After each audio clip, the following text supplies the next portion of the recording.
Isang mapagpalang hapon po sa bawat isa. Tayo po ay nandito po ngayon muli makikinig ng salita ng Diyos. At kahapon po ay sinimulan po ito ni Pastora Trixie. Ayan. Ang topic po natin ngayon ay yung pakikinig ng salita ng Diyos. Ano po ang uh, nagagawa ng pakikinig natin sa salita ng Diyos? Amen po. So ito po, manalangin po muna tayo bago po tayo mag-umpisa. Aming Ama, sa pangalan ni Jesus, samahan niyo po kami, Panginoon, sa oras na ito. At ikaw, O Diyos, ang magpaunawa sa amin ng iyong salita. Salamat po, Panginoon. Tago mo ko sa iyong likuran. Sa pangalan ni Jesus, Amen. Minsan pa po, magandang hapon po sa atin. Makipagbukasan po tayo dito sa Acts chapter 8.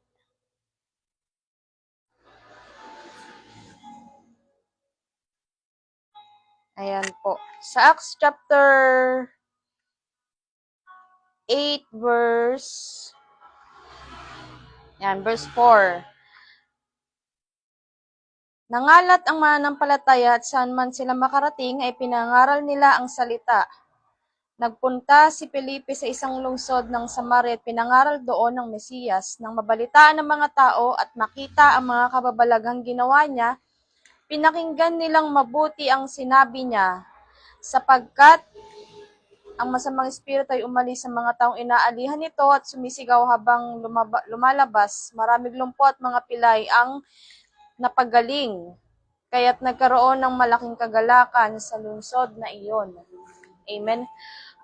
Ang number 2 po dito, ang pakikinig ng salita ng Diyos ay nakakapagdulot po sa atin ng healings, ng miracles at healings. Amen. Sabi nga po doon sa Romans chapter 10 verse 17, faith comes from hearing and hearing the word of God. Hindi po magkakaroon ng kagalingan, hindi po magkakaroon ng miracle kung hindi po naipangaral ang salita ng Diyos. Ano po, kaya nga po nung Christmas party po nung Manila, Manila, ano po, sabi po ni Pastor Boy, ang topic po natin ay John 3:16. Gayon na lamang ang pag-ibig ng Diyos sa sanlibutan, kaya binigay niya ang kanyang bugtong na anak. Ikaw, ako, tayong lahat po ay tayo yung binigay ng Diyos. Dahil gano'n na lang ang pag-ibig ng Diyos, tayo ang binigay ng Diyos. Dito sa mga tao, tayo ang ipinadala ng Diyos. Na kung sino man ang sumampalataya sa ating mga sinishare sa kanila ay hindi mapahamak kundi magkakaroon ng buhay na walang hanggan. So, buhay na walang hanggan po ang binibigay ng pakikinig, yung pangangaral ng salita ng Diyos.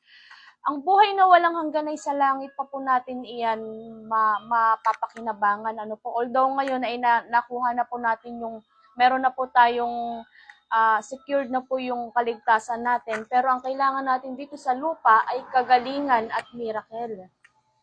Amen? Kaya nga po may mga taong nangangaral at tayo po ay kailangan din po nating ipangaral ang salita ng Diyos para magkaroon po ng healing at magkaroon ng miracle. Amen?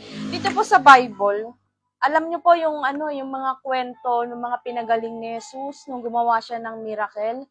Hindi po siya nag-uumpisa agad ng nagpagaling agad eh. Hindi po siya yung gumawa muna agad ng miracle, kundi every time nagagawa po ng miracle ang Diyos, nangangaral po muna siya. So, ibig sabihin po, binuboost niya po or binibigyan niya ng pananampalataya yung mga tao. Dahil sa kakapakinig, sa kakapakinig po ng pangaral ni Jesus, doon po nabobuo yung pananampalataya po sa mga tao. At doon po nag-uumpisang gumaling ang mga tao. Example po dito sa Matthew 8:1-4. Ano po, di ko na po basahin. Kayo na lang po ang magbukas kapag may time po. Mamaya po, Matthew 8:1-4, doon po yung pinagaling yung isang ketongin. Amen? Pero bago pinagaling po ang isang ketongin, nakinig po muna to. Imposibleng hindi to nakinig dahil hindi po to magkakaroon ng pananampalataya kay Jesus kung wala po siyang narinig na salita ng Diyos. Amen po. Dito sa Mark 2, chapter 1, verse 12, ito po yung kwento ng pinagaling ang paralitiko. Ulitin ko po, walang pinapagaling si Jesus na hindi mo na nakinig ng salita ng Diyos. Amen? So, kung tatanungin po natin, paano yung bata na dinatna ni Jesus na patay na hindi nakarinig ng salita ng Diyos yun? Yung lalaki po na nagtawag sa kanya, yung magulang po ng bata na nagtawag sa kanya, ayun po ang nagkaroon ng pananampalataya. Dahil habang nasa daan po sila, I think po na yun ay kinakausap ng Diyos at nakikita niya po na sa pagpapatuloy po nila, si Jesus ay nagpagaling po ng may sakit, amen, at nangaral po siya ng salita ng Diyos. So habang papunta po sila doon sa anak niya na nawala ng buhay, ay nagkaroon na po ng pananampalataya yung tatay at nung nandun na sila nung time na yun, nabuhay yung bata dahil sa kakapakinig po ng tatay dun sa mga sinasabi ni Jesus. Nagkaroon siya ng pananampalataya na kayang buhayin ulit yung anak niya. Ito po, nung si Jesus po ay nangaral, bago magpagaling, lahat po gumagaling. Amen. Nagkakaroon po ng miracle. Sa kakapakinig natin, sa kakapakinig mo ng salita ng Diyos, at kung isinasa puso po natin ito, papakinggan, papasok sa isip, ibababa sa puso. Ito pong salita ng Diyos ay merong nagagawa po sa buhay po natin. Sa kapakinig natin ng salita ng Diyos, nagkakaroon po ng kagalingan. Alam niyo po, tinanong ko yung Google kanina. Ang utak ba ay may kinalaman sa pagpapagaling ng sakit sa katawan? May connection po ba kung nakakondisyon yung isipan natin sa mabilis na paggaling? Ang sagot po ni Google, meron. Sabi niya, ang utak ay may malaking kinalaman sa pagpapagaling ng sakit. Ano po? Ito po pala ay ang utak po natin. Hindi po siya yung physical na utak lang eh, yung isipan, kumbaga ang tinutukoy po dito yung isip natin, yung kaluluwa natin, yung well-being po natin. Ito po yung tinutukoy dito na kapag sa kakapakinig po natin ng salita ng Diyos, it brings peace, it brings joy. Amen? At it brings hope. At dahil doon sa mga positive na binibigay sa atin ng Word of God, nakokondisyon po yung utak natin. At ang utak, sila po ang responsible sa pagsisend ng signal sa iba't ibang bahagi po ng katawan natin para mabilis ang proseso ng pagpapagaling. Ito po yung scientific explanation po na kapag kinondisyon po natin yung isipan natin sa panong paraan po sa salita ng Diyos, sa kapakinig po natin ng salita ng Diyos at naging okay yung isipan po natin. Ang epekto po nito, ito ay nagpa-process sa pagpapadala ng signal sa katawan. For example po, ang utak po ang siyang nagpo-produce ng hormones para maipadala sa iba't ibang bahagi ng katawan para sabihin dun sa katawan na gumaling ka, mag-function ka ng maayos. For example po, ang hormones po ng insulin, amen. Ang utak ang nagsasabi sa pancreas po ba ang nagpo-produce ng insulin? Siya ang nagsasabi sa pancreas na mag-produce ka ng insulin para ma-regulate yung normal blood sugar level. Amen po. Ayun, pag nakikinig po tayo ng salita ng Diyos, pinupuno natin ang isipan, ng pandinig po natin, ng salita ng Diyos, doon na po tayong nag-uumpisang maniwala. Alam nyo po, nung may nauso po alam nyo po yung mga keychain na labubo po ba yun? Usong-uso po siya sa social media, ano po. Yan, sa kakapanood ng mga tao, sa kakapakinig ng mga tao. Yan, hanggang sila, bumibili na rin ng labubo. Amen po. So, yung mga, minsan dito nga po, lagi po nilang pinag-uusapan din yung nauso po yun, no po. Yung labubo, cute daw po yun. Alam niyo, sa isip-isip ko, ano kaya yun? Ako curious ako. Unti na lang, bibili na ako, kaya lang nabasa ko, hindi pala siya galing sa Diyos, ano po, demonic po siya. So, ano pong punto ko po doon? Ang pakikinig po, yung kung ano po yung lagi nating pinapakinggan, nakukumbinsi po yung sarili natin. Amen? Kung lagi kang nakikinig ng commercial ng tungkol sa pagpapaputi, amen, makukumbinsin mo yung sarili mo na magpaputi din kaya ako.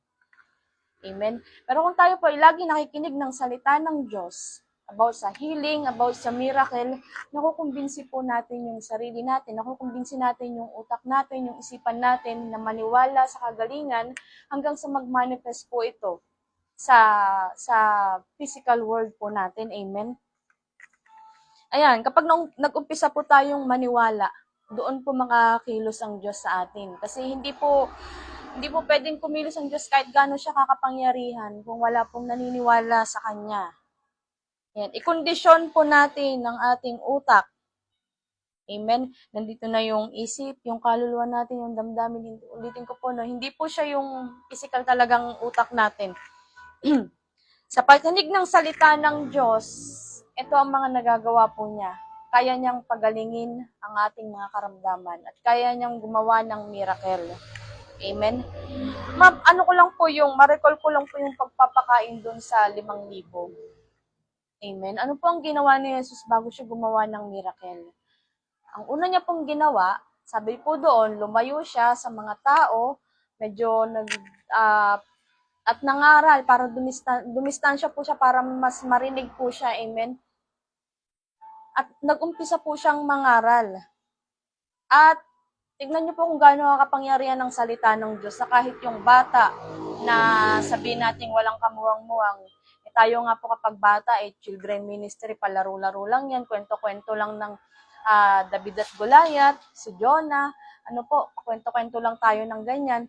Pero yung bata, nung nakarinig siya ng pangaral ni Jesus, anong meron dun sa pangaral ni Jesus na pati yung bata ay nakondisyon yung isipan niya na magpagamit sa Panginoon, na magbigay sa Panginoon para magkaroon ng malaking miracle. Amen.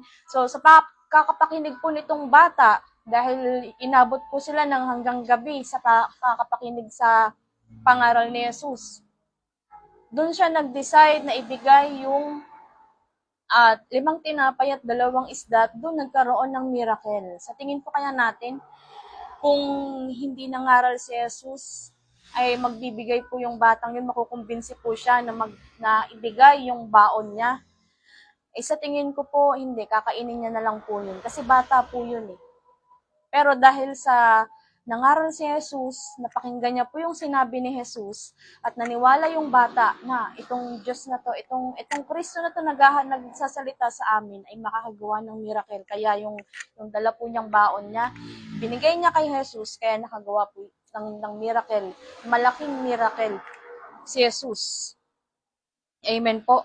So ang dami pong mga kwento dito sa Bible na ang umpisa ay nangaral muna si Jesus.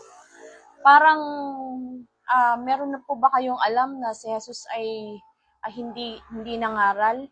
Siya po ay nagpagaling lang na nagpagaling. Amen. Siguro merong mga kwento sa Bible na ang kwento na lang doon ay nagpagaling si Jesus. Pero bago po yun, si Jesus ay palagi na pong nangangaral ng salita ng Diyos. Amen. Yung mga taong tumatawag po kay Jesus, tulad po nitong bulag na si Bartimeo, hindi niya po tatawagin si Jesus kung wala po siyang naririnig na tungkol kay Jesus eh. Hindi po siya aasa ng kagalingan kay Jesus kung wala po siyang naririnig na tungkol kay Jesus na kaya magpagaling. Ito pong mga taong tulad po nung 4 na magkakaibigan, yung dinala po nila yung paralyzed nilang kaibigan kay Jesus. Hindi po ito magpapagod. Nabubuhatin nila yung mabigat nilang kaibigan. Amen. Dalhin doon sa iakyat sa bubong at bakbakin yung bubong. Hindi po sila mag-aaksaya ng ganong effort at oras kung wala silang narinig na si Jesus ay nagpapagaling. Si Jesus ay nagbibigay ng miracle. Si Jesus ang pag-asa. Si Jesus ang kapayapaan. Hindi sila mag-e-effort po ng ganun kung walang narinig silang good news tungkol kay nagaling kay Jesus. Amen. So tayo po kailangan po natin na bilang mga lingkod ng Panginoon, kailangan po nating ipangaral ang salita ng Diyos para mag-manifest po ang kagalingan sa atin. Amen. Tayo po ang pinadala ng Panginoon para ipangaral ang kagalingan para ipangaral na merong miracle, na totoo ang kapangyarihan ng Diyos. So, totoo po ang divine healing. Nung sila Pedro po, ito po ang huling ilas ko po dito sa kwentong to. Nung sila Pedro po ay nanguhuli ng isda, ito po yung time na unang pagkatawag sa kanila Pedro. Nung una po wala silang mahuli, amen po. Sabi nila, sinubukan na nila yung lahat. Pero wala silang mahuli. Ano pong ginawa ni Jesus? Sabi ni Jesus, ipahiram mo muna sa akin yung bangka mo. Ayan, nung hiniram ni Jesus, nangaral siya, amen. Pagkatapos mangaral ni Jesus, sa kanya po sinabi kila Pedro, sige pumalaot kayo. Itong si Pedro, hindi po nabuo ng ganun kalaki yung pananampalataya niya kung walang sinabing kung walang narinig siya na sinabi ni Jesus na kayang gumawa ng miracle ng Diyos. Amen? Tayo, ang mga tao, ay hindi po sila maniniwala na gagaling sila kung walang mga ngaral na may kagalingan. Walang makakatanggap po ng kagalingan kung hindi natin sasabihin sa kanila na si Jesus ay nagpapagaling. Amen? So bilang mga lingkod ng Diyos, tayo po ay magagawa man o hindi, pastor ka man, membro ka man, elder, kahit ano po ang katayuan natin, katungkulan natin sa simbahan, or kahit sabihin natin na ikaw ay pa-attend-attend lang, ang trabaho po natin, basta ikaw ay membro ng simbahan natin, ng Rema, tinawag tayo para ipangaral ang good news. Ano po yung good news? May kagalingan. Ang good news po ay merong miracle. Kung walang mga ngaral, hindi po mangyayari ang kalooban ng Diyos. Ano po ang kalooban ng Diyos? Ang kalooban ng Diyos ay ang kagalingan. Ang kalooban ng Diyos ay ang miracle. Amen? Kahit po sa mga imposibleng sitwasyon, once na nag-umpisa ka na makinig ng salita ng Diyos, doon na po mag-uumpisa na magkaroon ng breakthrough sa buhay po natin. Amen? So every time po na tayo ay dumadaan sa sakit, makinig po tayo ng makinig ng mga sermon na about sa healing. Kung tayo ay dumadaan sa problema, makinig ka ng sermon ng about sa katagumpayan na binigay po sa atin ng Diyos. Amen? Ano ang napapala ng tao kapag siya ay laging nakikinig ng bad news? Hindi po ba naapektuhan po tayo eh. Itong nakaraan, pinapalo ko po yung mga balita kaya lang hindi na maganda yung mga naging balita. Puro aksidente, puro patayan, excuse me po. Puro mga sakuna. Pati ako naapektuhan, amen, nagiging ang bigat sa pakiramdam. Kaya dinisconnect ko muna yung sarili ko sa mga balita. Amen. So, tignan niyo po ano yung nagiging epekto ng mga pinapakinggan natin sa sarili po natin. Amen. So, kung tayo ay makikinig na lang ng salita, kung tayo ay may papakinggan, ito na lang po sana yung salita ng Diyos. Amen. Dahil malaki ang magagawa sa atin ng pakikinig ng salita ng Diyos. Pakikinig ng Diyos ay nagbibigay ng kagalingan, nagbibigay ng miracle. Amen po. So, ayun lamang po ang aking maibabahagi po sa inyo. At God bless you po. Tayo po ay manalangin. Ama, sa pangalan ni Jesus, salamat po, Panginoon, sa oras na ito, O Diyos, na narinig namin ang iyong salita. Purihin ka, Panginoon. At Lord, gamitin mo kami para ipangaral ang salita mo, O Diyos. Magkaroon ng pananampalataya ang mga tao. Manalig sa iyo na ikaw ang nagbibigay ng kagalingan, ikaw ang Diyos na gumagawa ng miracle. Salamat po, Panginoon, sa buhay po ng mga kapatiran namin ito na nakikinig at sa mga makikinig pa lamang, pagpalain mo kami. At Lord, mag-manifest ang kagalingan sa amin, O Diyos, ang miracle mo, Panginoon. Purihin ka, O Diyos, nakilain ka sa pangalan ni Jesus. Amen. Yan, maraming salamat po sa bawat isa at God bless you po.